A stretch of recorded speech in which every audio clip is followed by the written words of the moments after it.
Under Tsar Nicholas II, the Russian Empire slowly industrialized while repressing political opposition in the center and on the far left. It recklessly entered wars with Japan and with Germany and Austria, for which it was very poorly prepared, leading to the utter collapse of the old regime in 1917 and an era of civil war. During the 1890s, Russia's industrial development led to a large increase in the size of the urban middle class and of the working class, which gave rise to a more dynamic political atmosphere and the development of radical parties. Because the state and foreigners owned much of Russia's industry, the Russian working class was comparatively stronger and the Russian bourgeoisie comparatively weaker than in the West. The working class and peasants became the first to establish political parties in Russia, because the nobility and the wealthy bourgeoisie were politically timid. During the 1890s and early 1900s, bad living and working conditions, high taxes, and land hunger gave rise to more frequent strikes and agrarian disorders. These activities prompted the bourgeoisie of various nationalities in the Russian Empire to develop a host of different parties,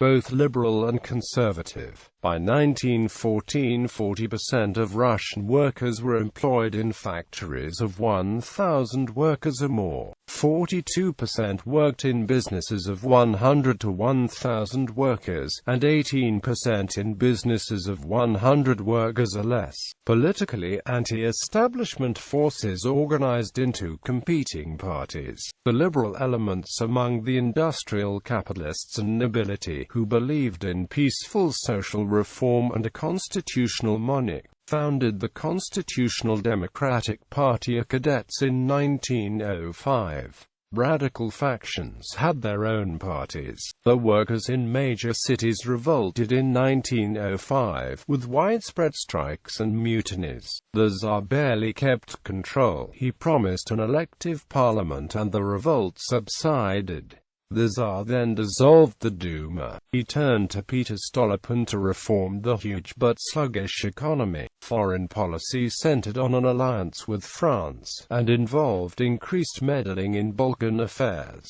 Russia proclaimed a role for itself as military protector of Orthodox Christians, notably those in Serbia. Efforts to expand Russian power in the Far East led to a short war with Japan in 1904–1905, which ended in humiliating defeat. The Russians blundered into full-scale war in 1914 without realizing the risks. With few exceptions, the government proved incompetent and the army lost heavily. Eventually, the liberal elements overthrew the Tsar and the entire Tsarist regime in early 1917, as the radicals under Lenin waited their turn to seize power, using Soviets in the factories and in the army. Alliance with France, 1894–1914. The central development in Russian foreign policy was to move away from Germany and toward France. Russia had never been friendly with France, and remembered the wars in the Crimea and the Napoleonic invasion. It saw Paris as a dangerous font of subversion and ridiculed the weak governments there. France, which had been shut out of the entire alliance system by Bismarck, decided to improve relations with Russia. It lent money to the Russians, expanded trade, and began selling warships after 1890. Meanwhile, after Bismarck lost office in 1890, there was no renewal of the reinsurance treaty between Russia and Germany. The German bankers stopped lending to Russia, which increasingly depended on Paris banks. In 1894, a secret treaty stipulated that Russia would come to the aid of France if France was attacked by Germany. Another stipulation was that in a possible war against Germany, France would immediately mobilize 1.3 million men, while Russia would mobilize 700,000 to 800,000. It provided that if any of the Triple Alliance mobilized its reserves army in preparation for war, then both Russia and France would mobilize theirs. The mobilization is the declaration of war. The French Chief of Staff told Tsar Alexander III in 1892, "To mobilize is to oblige one's neighbor to do the same." Quote, this set up the tripwire of July 1914. George F. Kennan argues that Russia was primarily responsible for the collapse of Bismarck's alliance policy in Europe, and starting the downward slope to the First World War.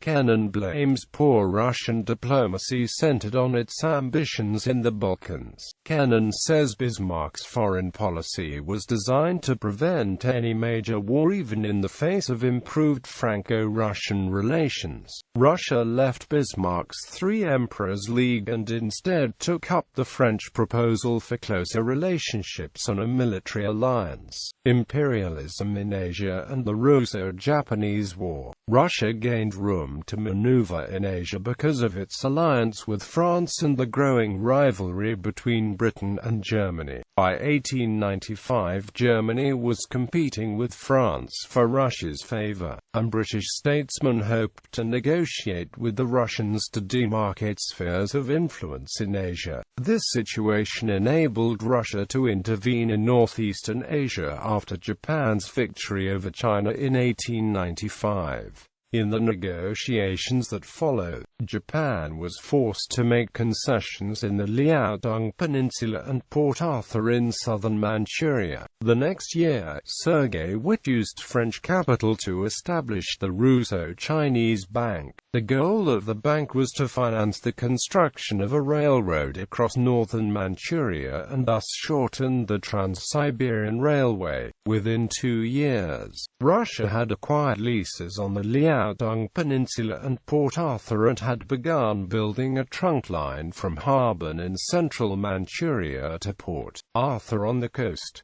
At the same time, Great Britain occupied Weihaiwei, and Germany Kiaochao. In 1900, China reacted to foreign encroachments on its territory with an armed popular uprising, the Boxer Rebellion. Russian military contingents joined forces from Europe, Japan, and the United States to restore order in northern China. A force of 150,000 Russian troops occupied Manchuria to secure its railroads. After the suppression of the rebellion, Russia did not withdraw its troops from Manchuria. Consequently, friction grew between Russia and Japan, and the latter opened hostilities at Port Arthur in January 1904, without any formal declaration of war. In counterpoint to the Japanese strategy of gaining rapid victories to control Manchuria, Russian strategy focused on fighting delaying actions to gain time for reinforcements to arrive via the long Trans-Siberian Railway. In January 1905, after several unsuccessful attacks which cost them 60,000 troops killed and wounded and an 18-month siege, the Japanese captured Port Arthur. In March, the Japanese forced the Russians to withdraw north of Mukden, but were unable to pursue the Russians because Japanese troops suffered heavy casualties.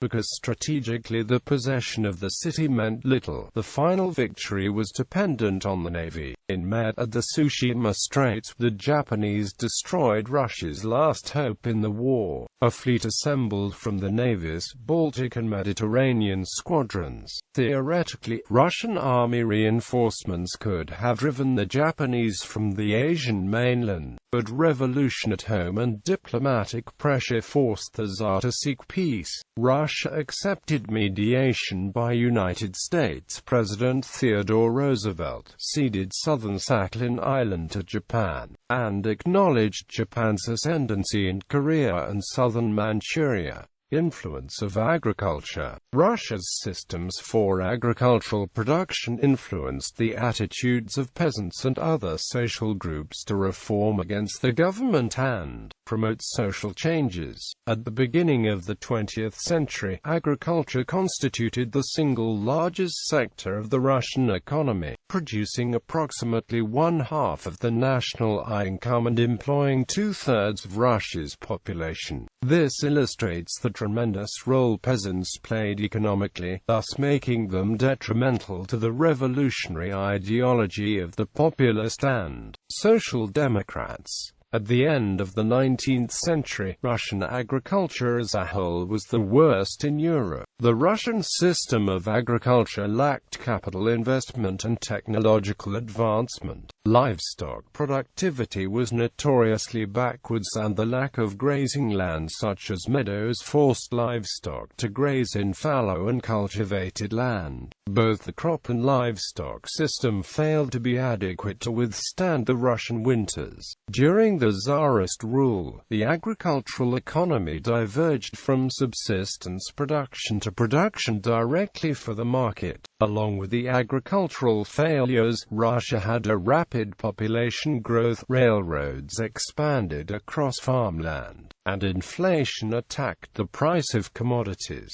Restrictions were placed on the distribution of food and ultimately led to famines. Agricultural difficulties in Russia limited the economy, influencing social reforms and assisting the rise of the Bolshevik Party. Revolution and Counter-Revolution, 1905 to 1907.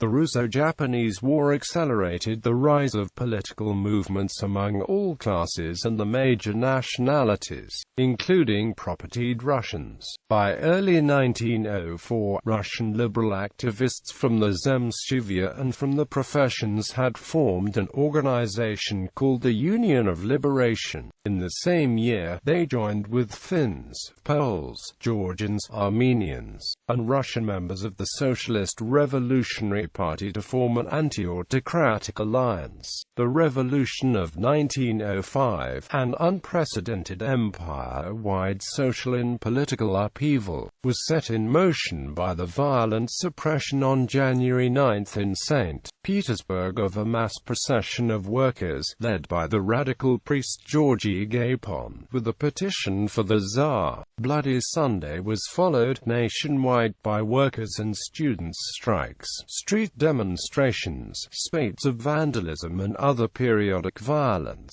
assassinations of government officials, naval mutinies, nationalist movements in the imperial borderlands, and anti-Jewish pogroms and other reactionary protest and violence.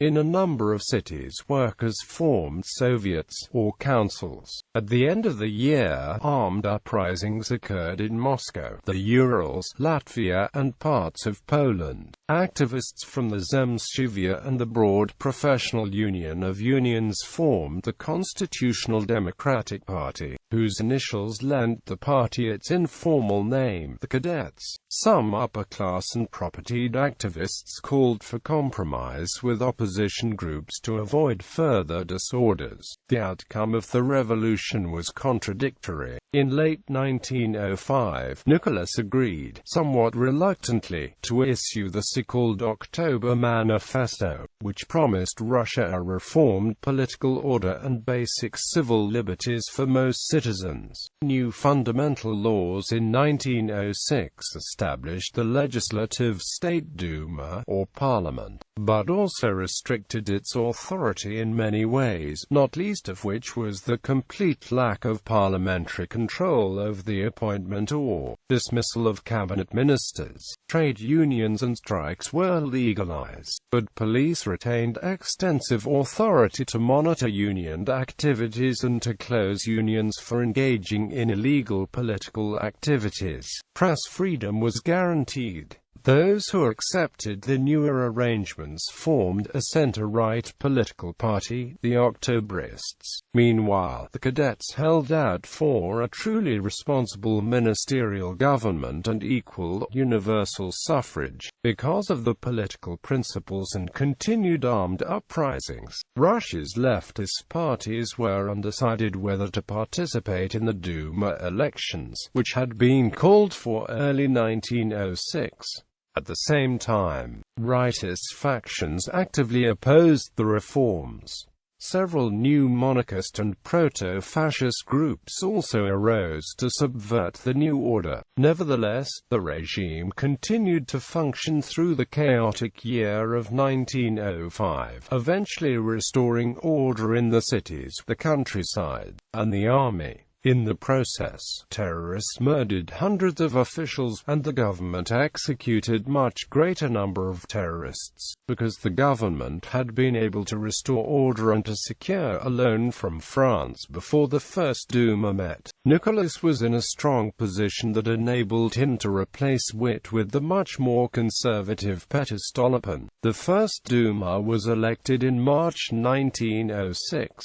The cadets and their allies dominated it, with the mainly non-party radical leftists slightly weaker than the Octobrists and the non-party center-rightists combined. The socialists had boycotted the election, but several socialist delegates were elected. Relations between the Duma and the Stolypin government were hostile from the beginning. A deadlock of the cadets and the government over the adoption of a constitution and peasant reform led to the dissolution of the Duma and the scheduling of new elections. In spite of an upsurge of leftist terror, radical leftist parties participated in the election, and, together with the non-party left, they gained a plurality of seats, followed by a loose coalition of cadets with Poles and other nationalities in the political center. The impasse continued, however, when the Second Duma met in 1907.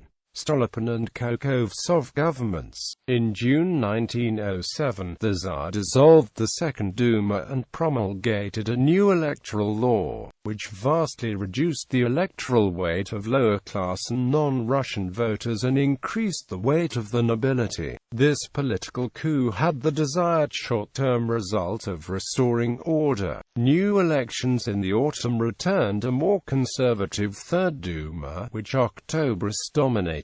Even this Duma quarreled with the government over a variety of issues, however, including the composition of the naval staff, the autonomous status of Finland, the introduction of Zemstvia in the western provinces, the reform of the peasant court system, and the establishment of workers' insurance organizations under police supervision. In these disputes, the Duma, with its appointed aristocratic bureaucratic upper house, was sometimes more conservative than the government, and at other times it was more constitutionally minded. The Fourth Duma, elected in 1912, was similar in composition to the Third, but a progressive faction of Octobrists split from the right and joined the political center. Stolypin's boldest measure was his peasant reform program. It allowed, and sometimes forced, the breakup of communes as well as the establishment of full private property. Stolypin hoped that the reform program would create a class of conservative land-owning farmers loyal to the Tsar. Most peasants did not want to lose the safety of the commune to permit outsiders to buy village land. However, by 1914 only about 10% of all peasant communes had been dissolved. Nevertheless, the economy recovered and grew impressively from 1907 to 1914, both quantitatively and through the formation of rural cooperatives and banks and the generation of domestic capital. By 1914, Russian steel production equaled that of France and Austria-Hungary, and Russia's economic growth rate was one of the highest in the world. Although external debt was very high, it was declining as a percentage of the gross national product, and the empire's overall trade balance was favorable.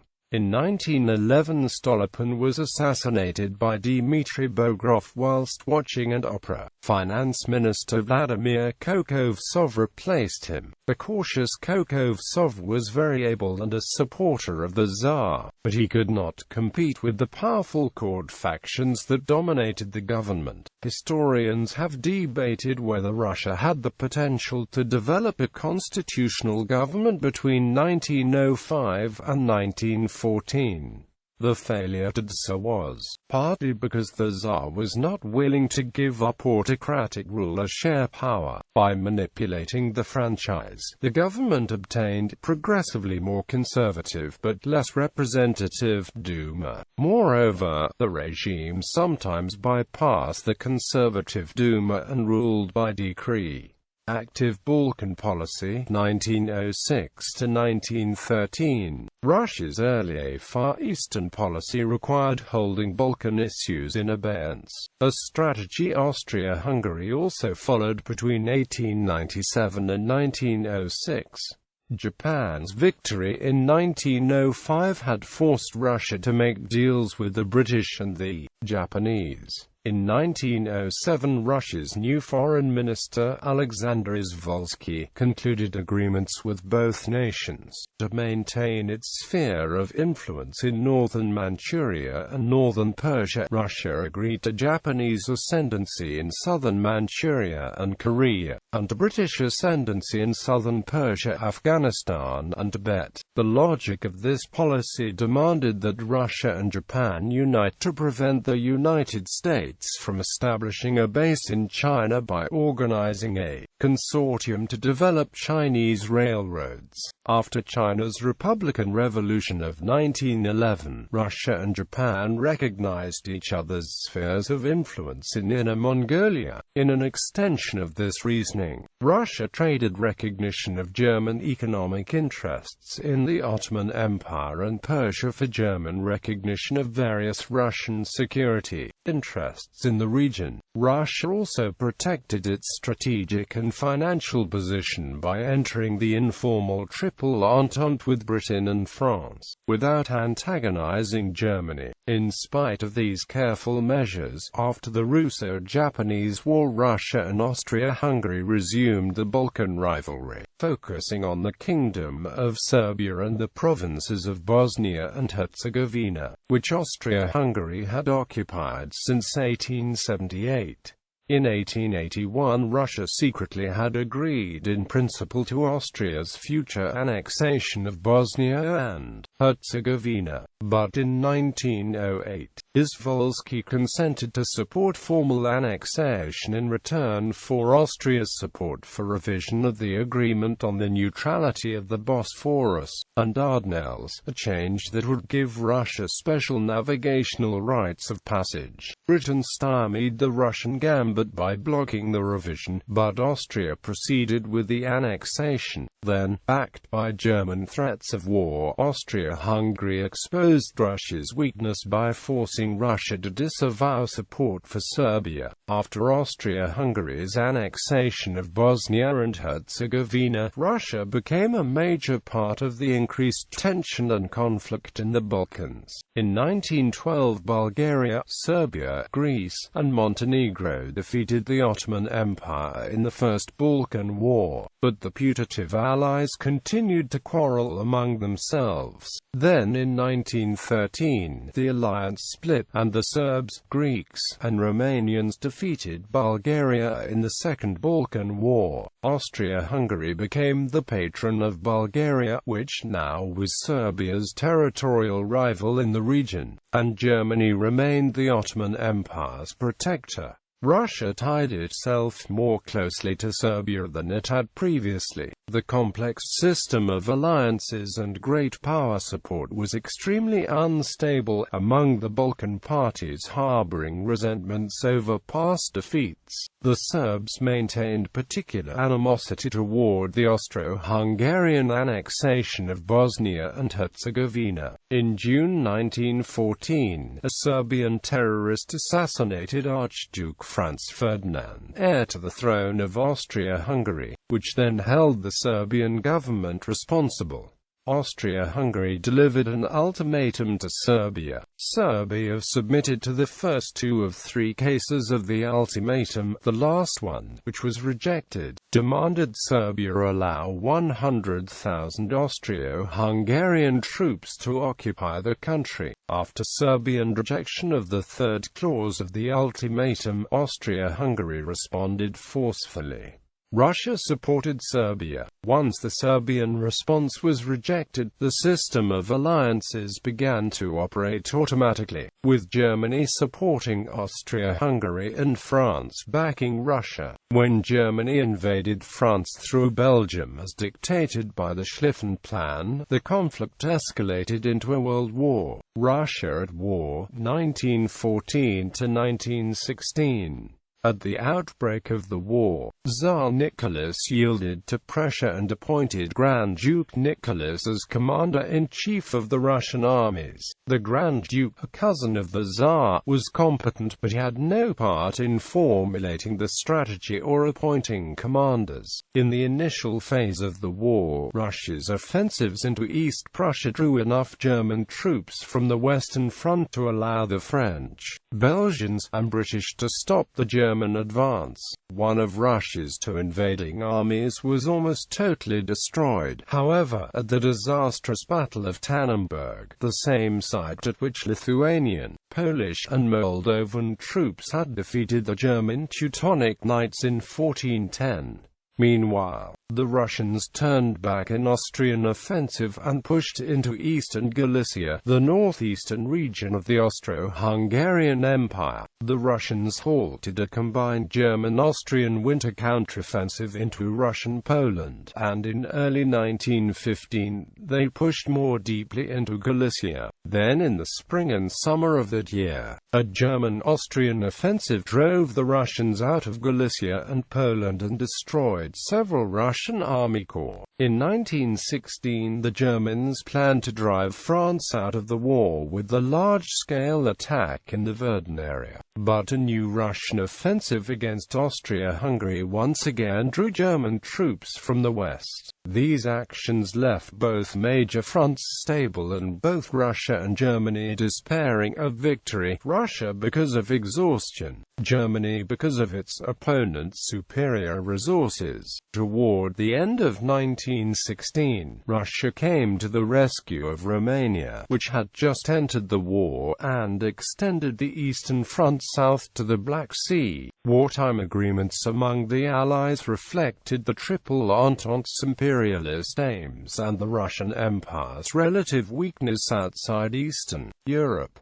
Russia nonetheless expected impressive gains from a victory. Territorial acquisitions in eastern Galicia from Austria, in East Prussia from Germany, and northeastern Anatolia from the Ottoman Empire, which joined the war on the German side. Control of Constantinople and the Bosphorus and Dardanelles Straits, and territorial and political alteration of Austria-Hungary in the interests of Romania and the Slavic peoples of the region. Britain was to acquire the middle zone of Persia and share much of the Arab Middle East with France. Italy, not Russia's ally Serbia, was to acquire Dalmatia along the Adriatic coast. Japan, another ally of the Entente, was to control more territory in China, and France was to regain Alsace-Lorraine, which it had lost to Germany in the Franco-Prussian War, and to have increased influence in Western Germany.